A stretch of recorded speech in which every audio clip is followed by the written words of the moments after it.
Welcome back to Friar Talk. Today, we're going to be talking about the trade deadline, talking about Adam Frazier, and just kind of going back and seeing how it's affected this team. The Padres are in the middle of a horrid slump at the plate. They just had their worst series hitting against the Dodgers in the franchise record for a 3 or 4 game series, and they've been atrocious to say the least lately. They've been really bad from outside of Blake Snell, from a pitching, from a hitting, from a managing standpoint. Pretty much every facet of the game they have struggled heavily with in about the last 3 weeks, I'd say. So it's a really frustrating time right now. We're going to talk about Adam Frazier, but Isaac, to start off, what is just your thoughts on this trade deadline, and how do you feel about how it's affected the Padres that, they went out and it seems like they swung and missed on Max Scherzer and potentially some other starting pitchers as well, and maybe even some other bats as well? Yeah, well, first I'll say that this trade deadline absolutely, I feel like, has turned the tide on this season. Maybe it's a little premature. Of course, we don't know what's going to happen the rest of the way. But you look at what the Dodgers did in acquiring Max Scherzer and Trey Turner. That clubhouse, that team has had and they never sucked throughout the season. They were never a bad team, but they've kind of had a revival and they've turned into the hottest team in baseball. And even though record doesn't show, I would definitely say they are the best team in baseball. I know the Giants' record is better than theirs, but you look at it from a pitching standpoint, Scherzer, Buehler, and Urias allowed a total of 0 earned runs against us. All of them look dominant. From a lineup standpoint, there's not a lineup in baseball that's better than theirs. But their season's turned around since acquiring Max Scherzer and Trey Turner. Max Scherzer, 5 starts, 5-0, 1.44 ERA for them so far. And there was a report he was supposed to come to us. Ken Rosenthal lied. And the Giants, they got their guy. They're still one of the hottest teams in baseball. So the 2 teams in our division got their guys, and they're the 2 best teams in baseball right now. And they've only continued to be great. They've only continued to be the 2 most dominant teams. Us, we got this dude who hits nothing but ground balls. And regarding ground balls, this whole game in 2021 baseball, it's all revolved around launch angle and everything like that. The Padres' ground ball percentage is among the bottom 5 in baseball. So I think they're 4th in most hit ground balls. The Dodgers and the Giants are among top 5. So they hit the least amount of ground balls. And that's how you put up a lot of runs. Adam Frazier hits into so many ground balls. That guy, he has no power. He doesn't get on. He has horrible at-bats. I don't even know what to really say about the guy. Honestly, who do we give up? Marcano? Marcano did better than this, which is weird to say because this guy was an all-star second baseman. But let me tell you, Jorge Mateo goes from a situation where he's expected to do good things, where he's expected to be, a good player on a contending team or at least a valuable piece. And when he goes and we DFA him, he goes to the Orioles where he doesn't have any expectations. No one expects him to be good. And he's doing great right now. And that was the case for Adam Frazier. You're on a Pittsburgh Pirates team who's not expected to do anything. You don't have any expectations set for you. All you're trying to do is go out there, play some ball, and apparently tank. So no expectations, and you go out there, you bat 327, and then you come to a team where there's a lot of pressure and you fold. He folded. And now he's among, I would honestly say, he's right there with Victor Caratini among the worst hitters on our team. And you can say he still leads the league in hits, but why does that matter? It doesn't matter when he hasn't done any of that with the Padres. They put him in the leadoff spot. He failed. He goes down to the A spot. He's failed. He's had multiple opportunities for me, at least, to change my mindset on him, especially in that Dodgers game. And I know many others had opportunities to go up there and end the game, but he had, I think, 2 or 3, and he failed in all of them. I don't even think he got the ball out of the infield on any of them. Maybe once. But that's been obviously a move that's hurt the Padres more than helped them. Jake Marisnick, I sometimes forget who that guy is that we traded for him. Waste of a trade. You wasted Anderson Espinoza, who I've seen people say, I don't think he's going to have a career with the Padres and this and that. But even if he didn't have a career with the Padres, Jake Marisnick doesn't have one either. So that was kind of just a collateral move. You didn't get anything out of it because now your outfield is flustered. Daniel Hudson has a 7 ERA since joining us. So a lot of things have fallen ever since the trade deadline. I don't want to say these three guys are like at the forefront of it, because they're not, because this lineup has completely fallen much, much, much under expectation. And I think there's only a couple guys in the past 7 to 10 games that are batting over 200. But it's just a tough time right now. Adam Frazier, I don't like him. and I said it a while ago, he shouldn't be batting leadoff and he should be batting eighth, but now I don't have confidence in him batting eighth either. Definitely a bench bat. I think now at this point, weird to say, oddly enough, and I don't think this is affecting him. I think this might be affecting more the team more so than him. I think you move Tatis back to shortstop and you go back to what was working. What was working was Machado, Tatis, Cronenworth, Hosmer, Pham, Grisham, Myers. You completely went away from it, and this looks dumb. And now just everything's fallen. Wow, you had a lot to say there. I honestly didn't know if you were going to bring up the other two or not. I thought you were just going to talk about Frazier the entire time. So yeah, Frazier's been disappointing. I think we got enough of that. I'm just going to put that to the side for now and talk about the other two. Jake Marisnick is probably the most obsolete trade that the Padres have ever done in the history of Padres trading. You trade a top 10 prospect for him. He plays 3 games. Myers was slumping at the time. He plays 3 games, gets you an RBI. And then after that, you're just like, wow, Myers isn't right every game after that. Okay, cool. And then you're like, wait, I know we traded for more than one guy. Hudson's been struggling and Frazier's been struggling too, but didn't we trade for another guy? Where is he? Oh, that's right. He was sitting on the bench for like 2 to 3 weeks in a row. In his last 7 games, he only has 4 at-bats, which shows he isn't playing. And you just kind of gave up a guy that had some decent up to high upside for a guy that never touches the field at all. And even if he was a defensive substitute, this last series showed it, the Padres don't value him to nearly anything at all. When Myers went out of the game against the Dodgers series because he got hurt, Marisnick came in for what you guys said I think is a play, and he didn't even get in that bat. And then you move Pham into left and then just kind of burn Marisnick. Like, he didn't even get in that bat. He played 1 single play. What was the point of trading for him? I mean, you kind of just blew up over nothing. And then going to Daniel Hudson, he was solid before he came over to the Padres. He did come off the COVID list. It took him a little while. So we were thinking, you know what, maybe it was just rust. He's had a couple good outings, but the outings that he has had, he's blown in major situations, and it's kind of forced the Padres to lose. So looking at the trade deadline as a whole, coming out of it, you're like, you know what? We didn't have the worst trade deadline. We fulfilled a need. We got a fresh arm out of the bullpen. We got an impact bat that we sort of needed. And we got a 5th outfielder in Jake Marisnick. Hooray. But none of them have worked out in any way, shape, or form.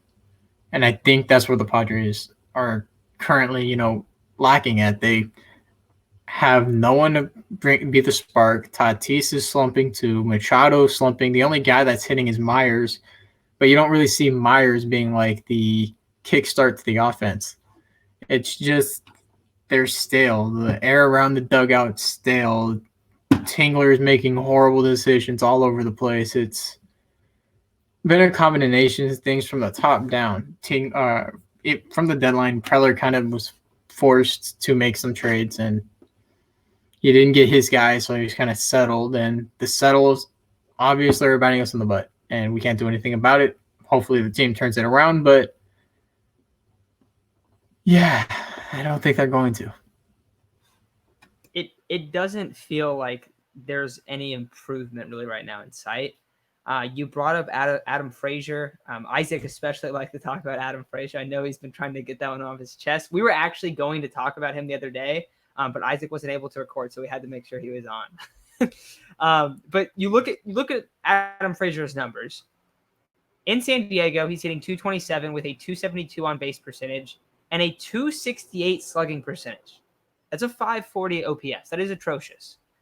If this dude doesn't have Ryan Ludwig 2010 vibes, I really don't know who does. That's exactly what I feel like right now. And any of you younger fans that didn't watch the Padres in 2010, basically it's the exact same thing that happened this season where you had this really strong bullpen.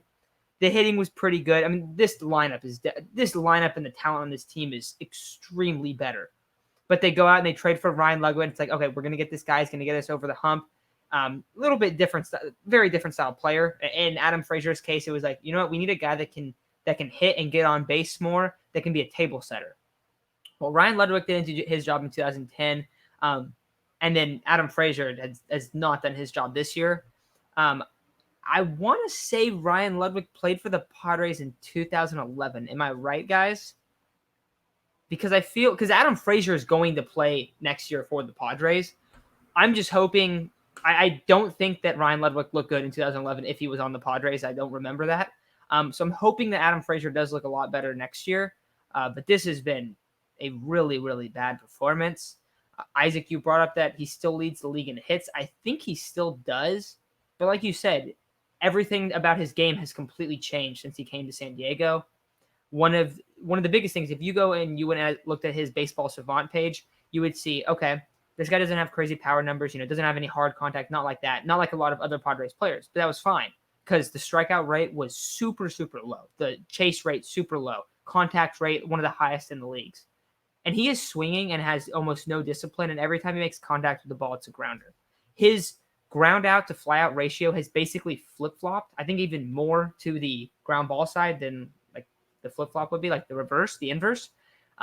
It has been an utter disaster. On top of that, a lot of people have talked about, Preller didn't go out and trade for starting pitching. I will be one to say that I'm very happy that he did not do that because this lineup is putting up horrible numbers. Now, Isaac, we were talking about it a little bit before. I get the case of like, hey, it could have brought some momentum. Absolutely could have. I'm just kind of looking at like how the lineup's been, and it has been really bad. But it is a very, very frustrating time right now for the Padres. This trade deadline, I'm not like going like I'm not out on Preller or anything like that, but it has been probably the worst trade deadline out of any team in the league right now. We brought up Max Scherzer. That trade almost went through. Another guy that we didn't even bring up, Joey Gallo. I feel like I get notifications every other day that Joey Gallo hit some incredibly important home run for the Yankees, and the Yankees won. The Yankees are the hottest team in the sport right now, probably. And Joey Gallo's at the forefront of that. I didn't love the move. I liked it. I liked the idea of bringing him in. But you're looking at, you missed on Gallo, you missed on Scherzer. It seemed like those were the two guys that they really wanted. And then the guy you go and get, Frazier, which you didn't have to pay a ton for, but he has been very disappointing early on. And I do hope he bounces back, but it's just been frustrating right now. And you look at this team and they're in shambles. So that's where I'm at. Anything else you guys want to add about talking this trade deadline? Yeah, you just brought up the Yankees. How about another team that got their guys and go on a crazy win streak, turn into one of the hottest teams in baseball? That's the whole point. You get your guys, you get the guys that, the team thinks is going to be able to get them through a little hump or, you provide them some runs, do something good for them, and it happens, and you go on a crazy win streak. What a coincidence, right? Like, you get guys that produce, and you go on a win streak. You turn into one of the hottest teams in baseball. Adam Frazier, just like, I feel bad for like hating on him so much, and I want this to turn around. Like, I genuinely want him to be what we traded for. However, at the same time, you can't afford to keep leaving him in the lineup right now. Matt brought up his Baseball Savant page. Go look at his Baseball Savant page and go look at Jerks and Profar's Baseball Savant page and see how similar they are. It almost looks like a collateral move. And although the average and the on-base percentage don't speak volumes to that like hard hit percentage, K percentage, whatever it is, it all looks very similar. Not only that, Jerks and Profar has done pretty well in his past couple games, I feel like. So there is someone on the bench or that we do have that does stuff just as good as Adam Frazier, and at least he can hit for what feels like a lot more power when it realistically isn't. Just Adam Frazier, if I had to give him a power attribute on MLB The Show, it would probably be 0. It might be in the negatives if I could, but he just hasn't done what we expected, and that's definitely, I'm not going to say he's brought down the clubhouse because nobody's been what we expect them to be right now, but it definitely hasn't helped. in any way, shape, or form. This trade deadline definitely, it hurts knowing that could be what falters the Padres season. Ryan Ludwig actually did play for the Padres in 2011, ended up getting traded that same year. So 36 games, I believe it is, to turn it around. Do I think it's going to happen? No. You guys look at our strength of schedule, and I kind of say strength of schedule can be a little overrated at times just because anyone can win a baseball game on any given day. Not only that, this Padres team still has a bunch of talent, but just with the swagger and the confidence is gone. Feels like there's a lot of tension in the clubhouse. The roars at Petco Park are gone. Everything's gone right now, and they don't have much time to turn it around. Just got one more thing to say, and it's not really regarding the trade deadline, but Tingler, you're next. You're in the hot seat, buddy. If you can't turn this season around, I think you need to leave. I think he needs to be gone. I was never really a big fan of the Tingler hiring in the first place. And it kind of shows. I feel like Ron Washington would take this team to the playoffs right now. And what we really lack right now is a solid manager. And I haven't been really big on the fired Tingler train, but it's not like he's been doing stuff lately to help his case. I mean, you talk about some horribly mismanaged games. And we're going to get into Tingler a lot more. If the Padres are eliminated from playoff contention, the very next day you will have a should Jace Tingler video be fired. We will definitely get that out there. We have a lot to stay on it. I kind of want to hold it for now just because I want to see how the season plays out. But if you look at some of the double switches that he made that didn't make any sense, or they asked him, why don't you make this double switch? I forgot what it was. And he was basically yeah, I don't really have an answer for you. It's like, dude, you can't answer a question like that being the manager of a professional baseball team. It was a bad answer, a really bad answer. So it's looking pretty rough for Tingler right now. I will say that because it's very dysfunctional. So I think that's going to do it. Sorry for the very pessimistic episode, but I don't really know how else to be at this point. I don't think any of us do. We're all frustrated. I think you guys are frustrated as well. So that's just kind of where we are. But that's going to do it for today. We'll bring you guys out content for the rest of the weekend. Hopefully the Padres get going against the Angels. Hopefully we see some cool stuff from both Fernando Tatis and Shohei Ohtani this weekend in the 2-game series. But that's going to do it for today. Also, Chase, I know you're going on live tonight. I'm not going to be on live tonight. Isaac, are you going to be able to make it on live tonight? Yeah, I should be able to. Okay, cool. So these guys are going to go live tonight to kind of preview the Angels series and stuff. So they'll hop on that. But that's going to do it for us today. And thank you all for listening, and we'll talk to you guys very soon.